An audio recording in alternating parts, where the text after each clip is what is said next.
You're going to hear a lot tonight about this 70th anniversary of the Marshall Plan and the context for our work, so I'll keep my own comments short. The fundamental challenge we face today is similar to the Council's founding mission. How do we inspire and sustain U.S. leadership along partners and friends around the world to secure the future? What's dramatically different is the context. While the post-war World War II years, as we were founded nearly 60 years ago, were shaped primarily by a superpower competition, the forces at work now require the Atlantic Council to operate globally and across diverse functional areas to address a multiplicity of challenges and opportunities, and that's what we do across our 11 programs and centers. Against a host of headwinds, the Atlantic Council galvanizes communities, public sector, private sector, and civil society leaders to refresh the international system, bring in new rising voices, and advance stability, prosperity, and freedom. A little more than a year ago, when we last gathered for these awards, the United Kingdom had not yet voted to leave Europe. NATO was focused on its renewed momentum with troop deployments in Poland and the Baltics. Turkey had not weathered an attempted coup. France had not yet suffered its terrorist attacks in Nice and Paris, nor the UK in Westminster, Manchester, and London. This just scratches the surface of the unanticipated disruptions of the past year. While Secretary of State George C. Marshall's words were spoken 70 years ago, they ring true today, and I quote, said George Marshall, "I think one difficulty is that the problem is one of such enormous complexity that the very mass of facts presented to the public by the press and radio make it exceedingly difficult for the man in the street to reach a clear appraisement of the situation." I urge you all to read that speech from 1947 because it seems so timely today.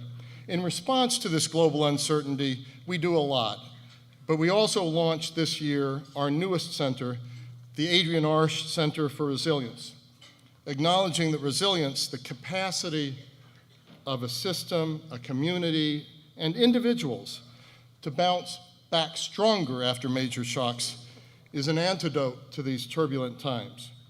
The Arsh Center for Resilience will strive to strengthen our ability to respond to future shocks, both natural and man-made. With the ever-capable Christine Warmuth at its helm as director, newly joining the Atlantic Council and former Undersecretary of Defense, the center will break ground on this crucially important subject through original research and innovative approaches. Please join me in thanking Adrienne yet again for what she does for the Atlantic Council and welcoming Christine.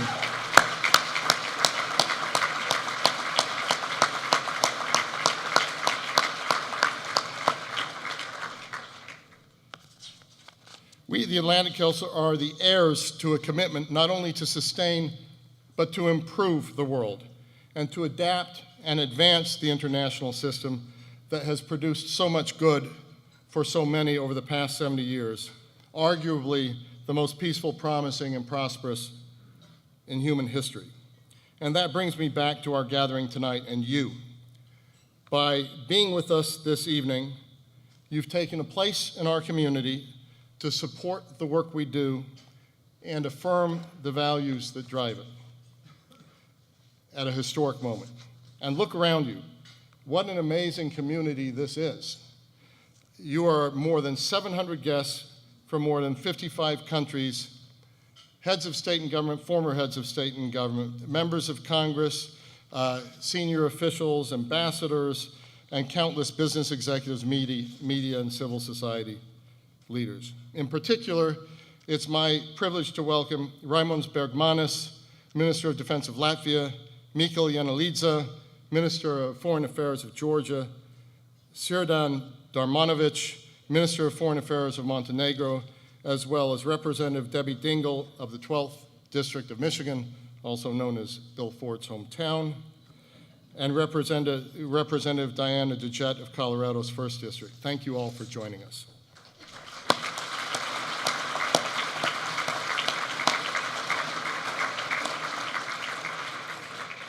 Finally, join me in saluting 3 very important groups of friends in the audience. First, and I'll ask you to stand, if I could ask all board members of the Atlantic Council and all international board members of the Atlantic Council to rise so that we can salute you. Please stand.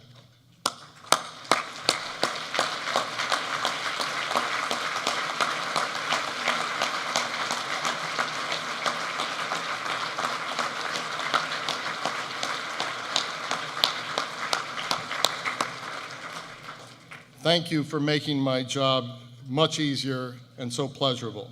Second, if I could ask all Atlantic Council staff and program center directors and their spouses and partners to rise so that we can salute you, and through you, your families. You are the best and most purposeful in the business.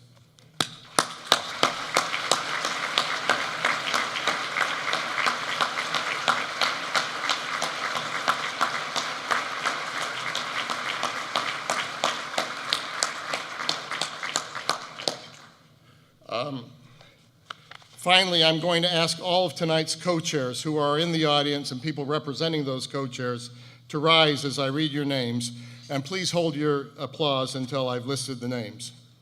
And when you hear the names of all these supporters, you'll get a feeling of the incredible robustness of this community. Matt Mazzonki of Airbus, Sabi Masri of Arab Bank, Bob Hastings of Bell Helicopter, Mark Allen of Boeing, Jeff Schellebarger of Chevron, Clyde Tuggle of Coca-Cola, Carl Hopkins of Denton's, Neil Blue of General Atomics, Franco Nusqueze of Georgetown Entertainment Group, AKA Cafe Milano, Joya Johnson of Hanes Brand, Rafik Bisri of Hariri Interests, Adam Tan of HNA, Amit Oren of Ilhas Holding, General Jim Jones of Jones International Group. He actually asked me tonight to introduce him as Field Marshal, and I refused.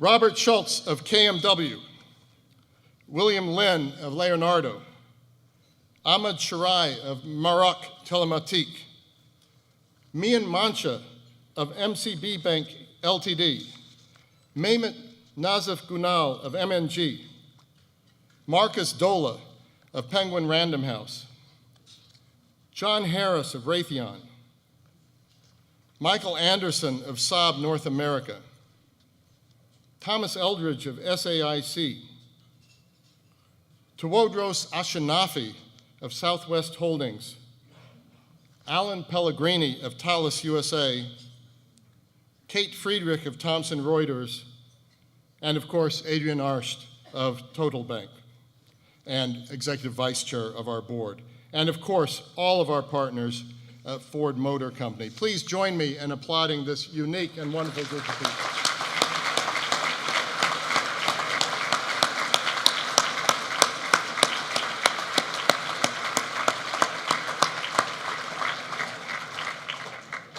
With such a community, such an assembly of accomplishment and wisdom, it is now obvious to all of you why the Atlantic Council's capabilities have never been so robust at a moment when they are most urgently required.